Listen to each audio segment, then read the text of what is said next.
আসসালামু আলাইকুম, শুভেচ্ছা নেবেন। আমি কয়েকটা বিষয়ে বিভিন্ন নিউজ শুনে বেশ হার্ট হয়েছি এবং যে কোনো সচেতন নাগরিকেরই এই ধরনের ইনফরমেশনগুলি পেলে তারা হার্ট হবে, কষ্ট পাবে, এটা খুবই স্বাভাবিক কথা। রিসেন্ট পাস্টে দেখলাম, আমি 2024 সালের কথা বলছি, বছরের প্রায় মাঝামাঝি সময় চলছে। গত 1-1.5 মাস আগে দেখলাম 3টা কিশোর ছেলে, খুব সুন্দর দেখতে, তারা সুদর্শন। বিশেষ করে এখন ডিজিটাল প্ল্যাটফর্মের যুগে প্রত্যেকের ছবিগুলি আসলে খুব সহজে ভালোভাবে দেখা যায়। 3টা সন্তান একই সঙ্গে, দুজন স্পট ডেড, একজন হসপিটালে মারা গেছে। কি কারণ? কারণ হচ্ছে তার বাবার সঙ্গে বায়না ধরে বাইক কিনেছে, প্রপার যে জিনিসগুলি থাকার কথা কিছুই নাই, হেলমেট নাই। রাত 2:30টার সময় তারা কনসার্ট থেকে ব্যাক করছিল।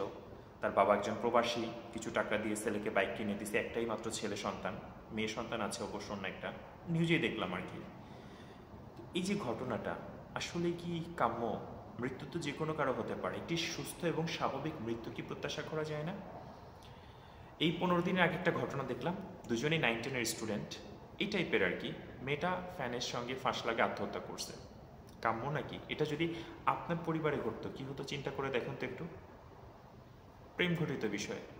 অ্যাকচুয়ালি জীবনের মানে কি এটা বোঝার আগে, জীবন কি, জীবন কোথায় নিয়ে যাবে তাকে, জীবনের প্রতিষ্ঠার ব্যাপার আছে, বাবা মাকে ফিডব্যাক দেওয়ার ব্যাপার আছে, নিজের জীবন উপভোগের ব্যাপার আছে এবং সমাজের জন্য করণীয় অনেক ব্যাপার স্যাপার আছে।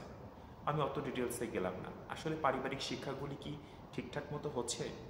পারিবারিক শিক্ষাগুলি ঠিক হচ্ছে না দেখেই এই যে অন্যায় আবদার, সমাজের একটা কুফল তো আছেই।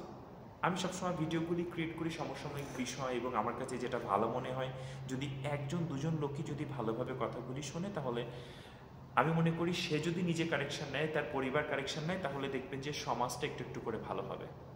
তার মেয়েটা কোথায় যাচ্ছে? হাতে একটা ফোন দিয়ে রাখছেন লাখ টাকার কাছে, খাইতে হয়তো কষ্ট হচ্ছে, স্টুডেন্টের খরচ চালাতে কষ্ট হচ্ছে, অযাচিতভাবে কোথায় যাচ্ছে, রাতে দরজা বন্ধ করে কতক্ষণ ফোনে চ্যাটিং করছে, এগুলি কি খোঁজ নিছেন? নেওয়ার চেষ্টা করেছেন? ছেলে একটা চাইলই, প্রপার তাকে ট্রেনিং দিলেন না কিভাবে গাড়ি চালাতে হয়, প্রপার হেলমেট নাই, 18 বছর বয়স হয় নাই, 13 কি 14, সে নিজে মরেছে, আরও 2টো পরিবারের সন্তানকে নিয়ে মারছে। রাত 2:30টার সময় স্টুডেন্ট লাইফে কনসার্ট শেষ করে হাই স্পিডে গাড়ি চালায় বাড়িতে আসার কি কথা? দিন শেষে ফলাফলটা কি দাঁড়াচ্ছে? পরিবার একটি ছোট বাচ্চাকে জন্ম দেওয়ার পরে জাস্ট কিশোর বয়স শেষ করে সে যৌবনে পদার্পণ করবে, তার ভুল কিছু বাহানার কারণে 3টা সন্তান শেষ হয়ে গেল। বাবা মার কি উচিত ছিল না সঠিক গাইড করার? মেয়েটা হুট করেই, কারণ ক্রেজি বয়সে বাচ্চারা এটা ওটা ছুঁড়ে ফেলবে, এটা তাদের ন্যাচার। তাহলে বাবা মা কি করেছে? আমি গুড প্যারেন্টিং লাইফ নিয়েও আমি সঠিক বাবা মার যে একটা কালচার, সেটা নিয়েও ভিডিও করেছি, কারণ একটা ভিডিও আসলে খুব লংগেস্ট করা সম্ভব হয় না। কিন্তু আমার কাছে কতটা সমাজে কি মেসেজ যাচ্ছে? একটা ফুল প্রস্ফুটিত হওয়ার আগে মারা যাচ্ছে, নিহত হচ্ছে। আমার ব্যক্তিগত জন্ম খুলনায় বেড়ে ওঠা, আমি খুলনার সন্তান।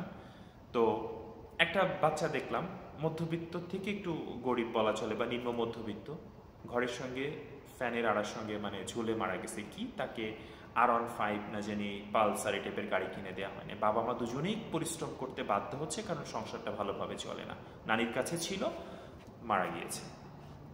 তো আসলে এটি কত বড় দুঃখজনক। সমাজের এগুলি এক একটা বিষ বাষ্প যদি আমরা বাড়তে দিই, তাহলে দিন শেষে কিন্তু দেখবেন আপনি উচ্চবিত্ত, মধ্যবিত্ত, যে বৃত্তেরই হন না কেন, এগুলি উদাহরণ কখনো হতে পারে না। আপনাকে অবশ্যই সংশোধন হতে হবে।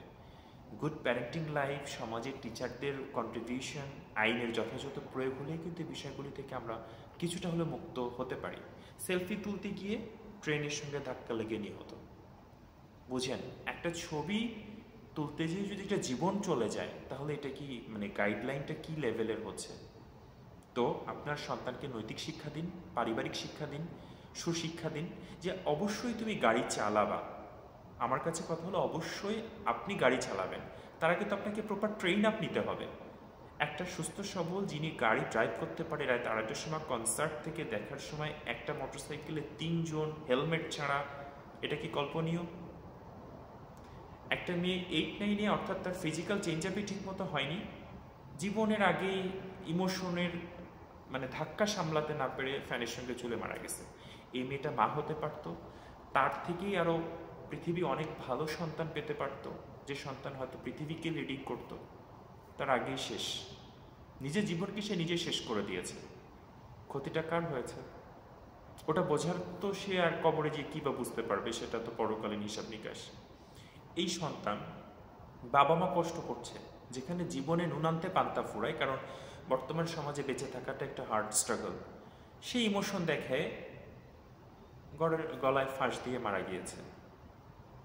এই বাবা মা এত কষ্ট করে প্রায় 15-16 বছর তোকে মানে বড় করে দিল বা বড় করলো, তাহলে তুমি তার কি ফিডব্যাকটা দিচ্ছ? বাবা মার উচিত ছিল তাকে ছোটবেলা থেকে আরও সুন্দর করে তার সঙ্গে ফ্রেন্ডের মতো বা বন্ধুর মতো মিশিয়ে তাকে বোঝানো যে আমাদের অবস্থান কোথায়, আমরা চাইলে একটা গাড়ি কিনতে পারি না।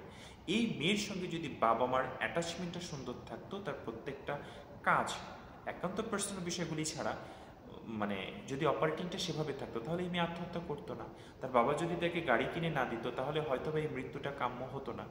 যাই হোক, এরকম অনেক উদাহরণ দেওয়া যাবে। আমি 2024 সালের বছরের একটা মাঝামাঝি সময়ের কিছু ইনফরমেশন আমার কাছে খুব কষ্টদায়ক মনে হলো, আমি তাই বললাম। আমাদের যে সন্তান, আমাদের যে বাবা মা, আমাদের যে ভবিষ্যৎ জেনারেশন, আমরা প্রত্যেকে চেষ্টা করি এই বিষয়গুলি কিন্তু বিচ্ছিন্ন ঘটনা নয়, এই বিষয়গুলি সমাজের একটা পার্ট। আমরা এখান থেকে শিক্ষা নিব, নিজেরা ভালো থাকতে চেষ্টা করব এবং পরবর্তীতে যেন একই ধরনের দুর্ঘটনা না ঘটে।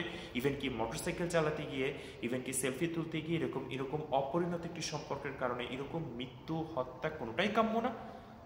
সুতরাং আমরা ভালো থাকবো, সমাজকে এগিয়ে নিয়ে যাব। ভালো থাকবেন। পরবর্তী কোনো ভিডিও দেখার আমন্ত্রণ জানিয়ে আজকের মতো বিদায় নিচ্ছি। আমি মেহেদী হাসান সনি। আল্লাহ হাফেজ।